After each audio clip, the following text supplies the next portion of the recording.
काम करने का दिल नहीं करता, बुद्धि में गंदे विचार आते हैं, जिस वजह से न ही काम में मन लग पाता है, न ही किसी से बात करने का दिल करता है। इसी समस्या का हल आज आपको गौतम बुद्ध की कहानी से मिलेगा, तो वीडियो को अंत तक देखिएगा। तो कहानी कुछ इस प्रकार शुरू होती है। पहली कहानी, जीवन में सब्र का महत्व। यह कहानी बहुत ही पुरानी है। उस समय महात्मा गौतम बुद्ध पूरे भारतवर्ष में घूम घूम कर बौद्ध धर्म की शिक्षाओं का प्रसार कर रहे थे। धर्म प्रचार के सिलसिले में वे अपने कुछ अनुयायियों के साथ एक गांव में घूम रहे थे। काफी देर तक भ्रमण करते रहने से उन्हें बहुत प्यास लग गई थी। प्यास बढ़ती देख उन्होंने एक शिष्य को पास के गांव से पानी लाने के लिए कहा। शिष्य जब गांव में पहुंचा तो उसने देखा कि वहां एक छोटी सी नदी बह रही है, जिसमें काफी लोग अपने वस्त्र साफ कर रहे थे और कई लोग अपने भैंस गायों को नहला रहे थे। इस कारण नदी का पानी काफी गंदा हो गया था।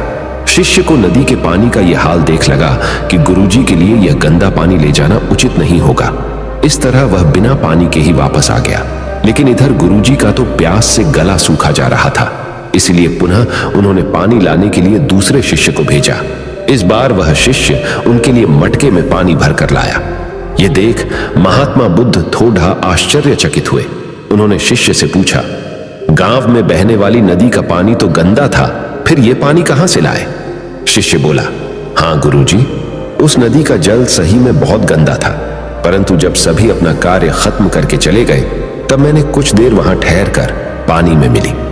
मिट्टी के नदी के तल में बैठने का इंतजार किया। जब मिट्टी नीचे बैठ गई तो पानी साफ हो गया। वही पानी में से यह पानी मैं आपके लिए लाया हूं। महात्मा बुद्ध शिष्य का यह उत्तर सुनकर बहुत खुश हुए तथा अन्य शिष्यों को एक शिक्षा दी कि हमारा जीवन भी नदी के जल जैसा ही है।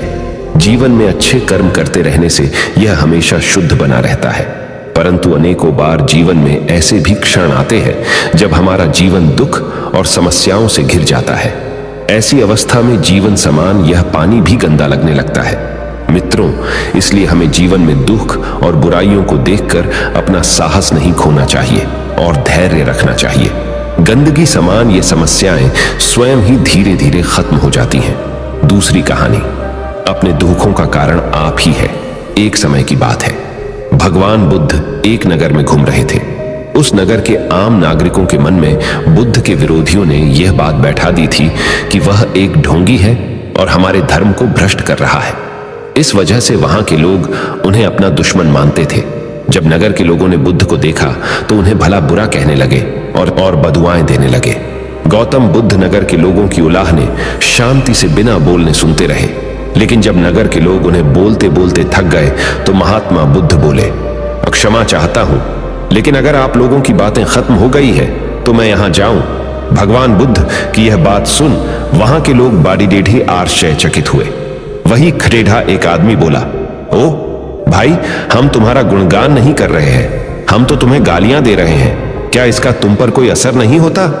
बुद्ध बोले, आप सब मुझे चाहे जितनी गालियां दो, मैं उन्हें लूंगा ही नहीं। आपके गालियां देने से मुझ पर कोई असर नहीं पड़ी डेढ़ता, जब तक कि मैं उन्हें स्वीकार नहीं करता। बुद्ध आगे बोले, और जब मैं इन गालियां को लूंगा ही नहीं तो यह कहां रह जाएगी? निश्चित ही आपके पास। मित्रों, बुद्ध के जीवन का यह छोटा सा प्रसंग हमारे जीवन में एक नया परिवर्तन ला सकता है, क्योंकि बहुत से लोग अपने दुखों का कारण दूसरों को मानते हैं, जो कि अच्छी बात नहीं है। ऐसा कर हम स्वयं के लिए गड़रहा खोद रहे होते हैं। यह सब हम पर निर्भर है कि हम लोगों के नेगेटिव बातों को कैसे लेते हैं, उन्हें स्वीकार कर रहे हैं या नकार रहे हैं। तीसरी कहानी, इस दुनिया में कोई गरीब नहीं। एक समय की बात है, भगवान गौतम बुद्ध एक गांव में धर्म सभा को संबोधित कर रहे थे। लोग अपनी विभिन्न परेशानियों को लेकर उनके पास जाते और उसका हल लेकर खुशी खुशी वहां से लौटते। उसी गांव के सड़ैढक के किनारे एक गरीब व्यक्ति बैठा रहता तथा महात्मा बुद्ध के उपदेश शिविर में आने जाने वाले लोगों को बाडेढ़े ध्यान से देखता। उसे बड़ा आश्चर्य होता कि लोग अंदर तो बड़े दुखी चेहरे लेकर जाते हैं, लेकिन जब वापस आते हैं तो बड़े खुश और प्रसन्न दिखाई देते हैं। उस गरीब को लगा कि क्यों ना वो भी अपनी समस्या को भगवान के समक्ष रखे। मन में यह विचार लिए वह भी महात्मा बुद्ध के पास पहुंचा। लोग पंक्तिबद्ध खड़े होकर अपनी समस्या को बता रहे थे। जब उसकी बारी आई तो उसने सबसे पहले महात्मा बुद्ध को प्रणाम किया और फिर कहा, भगवान, इस गांव में लगभग सभी लोग खुश और समृद्ध है, फिर मैं ही क्यों गरीब हूं? इस पर उन्होंने मुस्कुराते हुए कहा, तुम गरीब और निर्धन इसलिए हो क्योंकि तुमने आज तक किसी को कुछ दिया ही नहीं। इस पर वह गरीब व्यक्ति बड़ा आश्चर्यचकित हुआ और बोला, भगवान, मेरे पास भला दूसरों को देने के लिए क्या होगा? मेरा तो स्वयं का गुजारा बहुत मुश्किल से हो पाता है। लोगों से भीख मांगकर अपना पेट भरता हूं। भगवान बुद्ध कुछ देर शांत रहे, फिर बोले, तुम बड़े अज्ञानी हो। औरों के साथ बांटने के लिए ईश्वर ने तुम्हें बहुत कुछ दिया है। मुस्कुराहट दी है जिससे तुम लोगों में आशा का संचार कर सकते हो। मुख दिया है ताकि लोगों से दो मीठे शब्द बोल सकते हैं, उनकी प्रशंसा कर सकते हो। दो हाथ दिए हैं, लोगों की मदद कर सकते हो। ईश्वर ने जिसको ये तीन चीजें दी है वह कभी गरीब और निर्धन हो ही नहीं सकता। निर्धनता का विचार आदमी के मन में होता है। यह तो एक भ्रम है, इसे निकाल दो। कभी भी मन में निर्धनता का भाव उत्पन्न न होने दो। गरीबी अपने आप दूर हो जाएगी।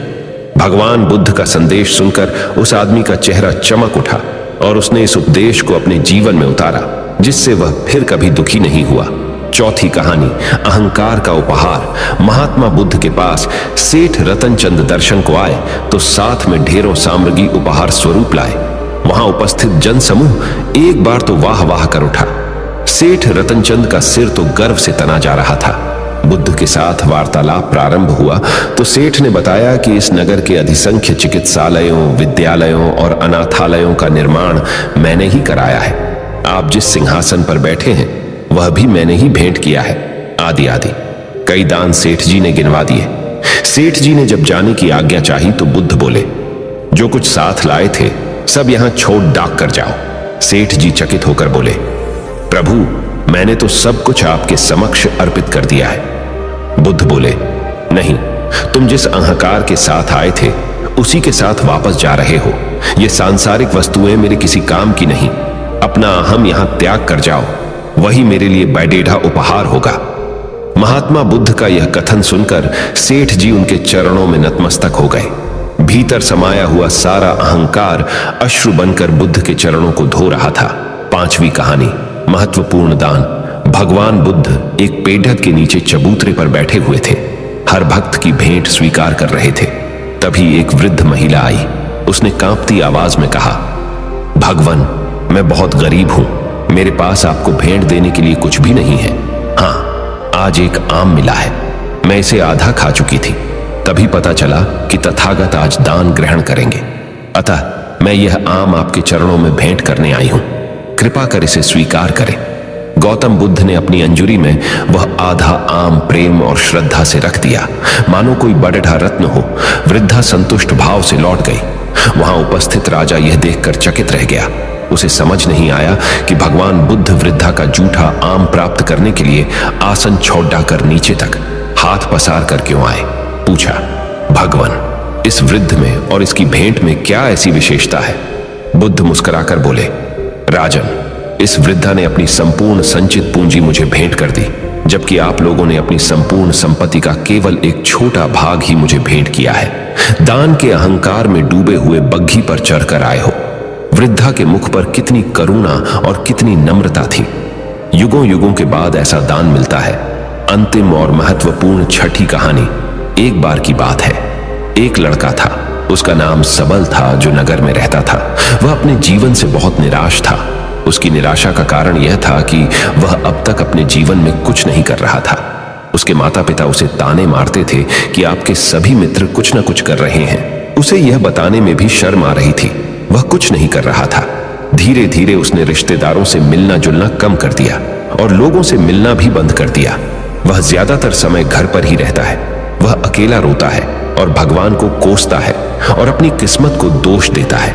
अब उसे अपना जीवन बोझ लगने लगा था। कभी कभी वह सोचता कि कब वह कुछ करने के योग्य बनेगा, और फिर वह सोचता कि जिंदा रहने से अच्छा मर जाना है। एक दिन वह अपने नगर की एक गली से गुजर रहा था। तभी उसने देखा कि एक उपदेशक दुखक और परेशानियों पर उपदेश दे रहा है। वह भी उसी भीड़ में सबसे पीछे बैठ गया और गुरु के प्रवचन सुनने लगा। उपदेशक कह रहा था, दुख एक शिक्षक की तरह है जो हमें जीवन की सच्चाई दिखाता है और हमें जीने का सही तरीका सिखाता है। आप चाहें तो जिंदगी जीना भी सीख सकते हैं। गुरुजी उपदेश दे रहे थे कि तुम चाहो तो कुछ भी हासिल कर सकते हो, और अगर चाहो तो एक कोने में बैठकर रो सकते हो। इन सभी बातों को सबल ध्यान से सुन रहा था, लेकिन शिक्षक की यह बातें पसंद नहीं आई। उसने खड़े होकर कहा कि कुछ भी सिखाने से दुख दूर नहीं होता, इसमें केवल दर्द होता है। दुख की पीड़ा अनंत है। ऐसा लगता है कि इसके बाद कुछ होने वाला नहीं है, इससे कुछ भी फर्क नहीं पड़ता है, इसके सामने तो मौत भी छोटी लगती है। उपदेशक ने कहा, फिर तुम्हारा दुख क्या है?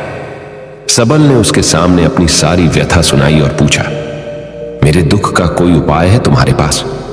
यह सुनकर शिक्षक मुस्कुराए और बोले, तुम उस दिन मेरे पास आओ जब आपके जीवन में वास्तविक दर्द हो, मैं आपकी समस्या का समाधान अवश्य करूंगा। यह कहकर गुरु वहां से चला गया। सबल ने सोचा, कहीं मेरा दुख नकली तो नहीं है? क्या मैं जिस दर्द से गुजर रहा हूं वह नकली है? मेरा दुख कोई नहीं समझ सकता। जब मां बाप नहीं समझते तो गुरु क्या समझेगा? उनके दुखों से व्यथित होकर सबल ने एक फैसला लिया कि अब वह कुछ करेगा। सबल ने एक छोटा व्यवसाय शुरू किया, पर उसे सफलता नहीं मिल रही थी। लेकिन उसके घर वाले पूछते हैं कि क्या वह कुछ कोशिश कर रहा है। वह अपने व्यवसाय में लगा रहा और धीरे धीरे उन्हें सफलता मिलने लगी। फिर उसने गति पकड़ी और केवल 3 साल के अंदर ही वह एक बड़ा बिजनेसमैन बन गया। अब सबल के आसपास ऐसे कई लोग थे जो उसकी परवाह करते थे, जो उससे प्यार करते थे। अब उनके परिवार के सदस्य भी उसकी तारीफ करते नहीं थक रहे थे। दिन ब दिन उसके मित्रों की संख्या बढ़ती जा रही थी। अब वह अपनी जिंदगी से बहुत खुश था। उनके कुछ दोस्तों ने उन्हें सलाह दी कि जब आप एक बड़ा बिजनेसमैन बनकर बहुत खुश हैं, तो सोचिए आपको कितनी खुशी होगी अगर आप इस शहर और इस राज्य के सबसे बड़े बिजनेसमैन बन जाते हैं। कितने लोग आपसे जुड़ना चाहेंगे, आपकी कितनी बड़ी ख्याति होगी, और स्वयं राजा भी आपसे दोस्ती करना चाहेंगे और जरूरत पड़ने पर ही आपसे पैसे उधार लेंगे। दोस्तों की यह बात सबल के मन में घर कर गई। अब वह और पैसे कमाने की कोशिश करने लगा, लेकिन उसे यह सब बहुत ही जल्दी चाहिए था। वह समय बर्बाद नहीं करना चाहता था। उनका अधिकांश समय इन चीजों को प्राप्त करने में जाने लगा। इसलिए वह ऐसे काम करने लगा जो सही नहीं था। उसने बड़ा उधार लेना शुरू कर दिया। उसके दोस्तों से पैसे की मात्रा और अधिक मुनाफा कमाने के लालच में वह अपने माल में मिलावट करने लगा। उसने अन्य व्यापारियों के खिलाफ भी साजिश रची और उन्हें डराया धमकाया, जैसा उसके दोस्त कहते थे वैसा ही करता था। वह इन तरीकों से ज्यादा पैसा कमा रहा था, पर अब उसके जीवन में पहले जैसा चैन न था। उनके मन की शांति गायब हो गई थी और वह रात को सो नहीं पाता था। वह हंगामे में रहता था। वह सब कुछ पाकर भी उन्हें किसी चीज में सुख नहीं मिल रहा था। एक दिन सबल अपनी गाड़ी में कहीं जा रहा था, तभी रास्ते में उन्हें उपदेशक का आश्रम दिखाई दिया। वह रुका और गुरु के पास जाकर बोला, संत, आपने मुझे मेरे पास आने के लिए कहा था जब मेरे जीवन में सच्चा दुख आता है। अब मैं बहुत दुखी हूं कि मेरी नींद हराम हो गई है, मुझे कहीं भी शांति नहीं मिल रही है। इस प्रकार सबल ने अपनी सारी समस्याएं गुरु को बता दी। गुरु ने कहा, जब तुम पहली बार मुझसे मिलने आए थे तब भी तुम किसी दुख में थे। आपने उस दर्द से क्या सीखा? सबल ने कहा कि सिर्फ सोचने और चिंता करने से कुछ नहीं होता। आपकी दृष्टि को सच करने के लिए यह कार्रवाई करता है, और सिर्फ काम करने से कुछ नहीं होता, परिणाम भी मिलना चाहिए। जब आपको लगता है कि आपका लक्ष्य हासिल नहीं होने वाला, तब राह में चाहे कितनी भी मुश्किलें आ जाएं, मन कितना भी निराश क्यों ना हो, कितना भी लगता हो कि अब कुछ नहीं होने वाला है, तभी विश्वास करें, मैं जो भी कर रहा हूं उसमें अवश्य सफल होऊंगा। खुद पर ध्यान दो, लोगों पर नहीं। लोग केवल सफल लोगों का सम्मान करते हैं। कोई कितना भी अच्छा क्यों ना हो, वह हमेशा लोगों की नजरों में बोझ बने रहते हैं। यह सब सुनकर उपदेशक मुस्कुराया और बोला, जब आपके पास है तो यह वास्तविक दुख नहीं है। अपने जीवन में वास्तविक दुख आए तब मेरे पास आओ, मैं उसे ठीक कर दूंगा।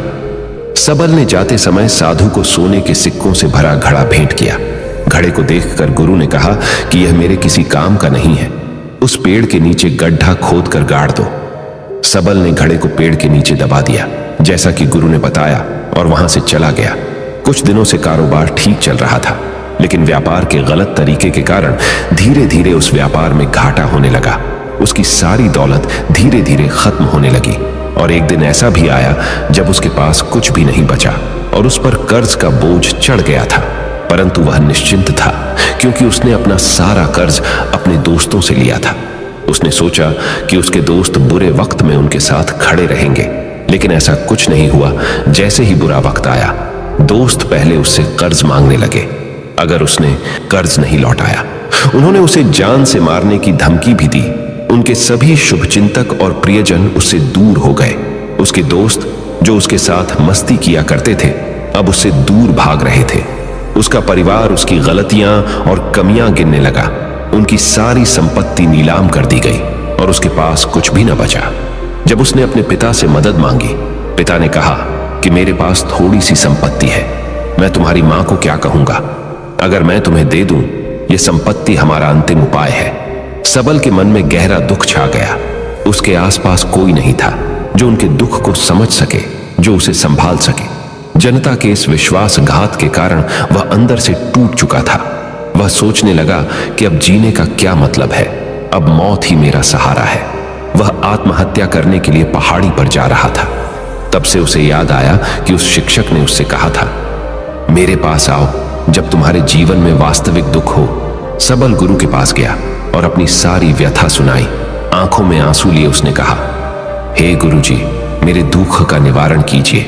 गुरु ने कहा, जब जीवन में असली दुख होता है तब मेरे पास आ जाना, मैं इसे जरूर ठीक करूंगा। सबल ने कहा कि यह क्या हो रहा है?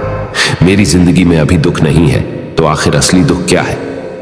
गुरुजी ने सबसे कहा कि पहले आप मुझे बताओ, आपने अपने दुख से क्या सीखा? सबल ने कहा कि मैंने वह सीखा, जो लोग हमारे जीवन में आते हैं, वह हमारी सफलता और प्रगति के कारण वो हमें धोखा जरूर देंगे, क्योंकि बुरे समय में वे हमारे साथ नहीं खड़े होंगे। वे अच्छे समय में ही हमारा फायदा उठाएंगे और बुरे समय में हमें छोड़ देंगे।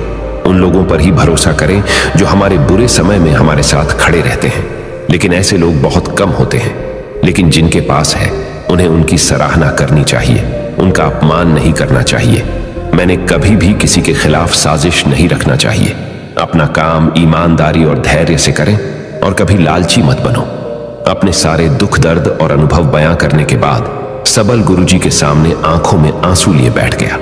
कुछ देर बाद साधु उठे और पेड़ के नीचे एक गड्ढा खोदा और घड़ा निकाल लिया जो सोने के सिक्कों से भरा हुआ था। उसने सबल को देकर कहा, मेरे पास आओ जब तुम्हारे जीवन में वास्तविक दुख हो। सबल ने अपने शिक्षक को धन्यवाद दिया और उसे प्रणाम करके चला गया।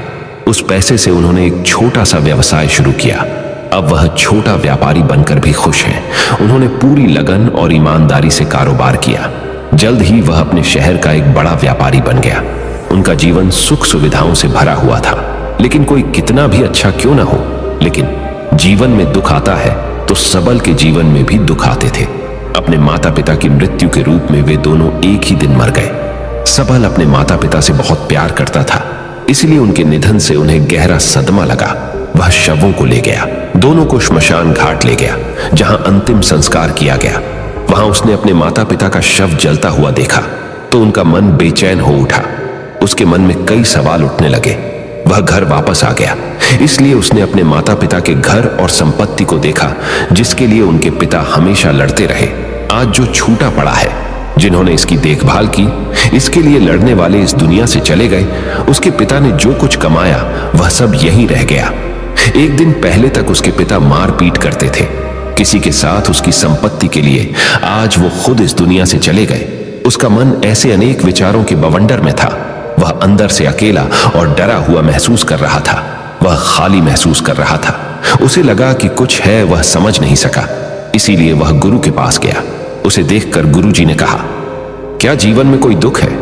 सबल ने कहा, वैसे तो जीवन में कोई दुख नहीं है, सब कुछ अच्छा चल रहा है, लेकिन आज मेरे माता पिता का देहांत हो गया है।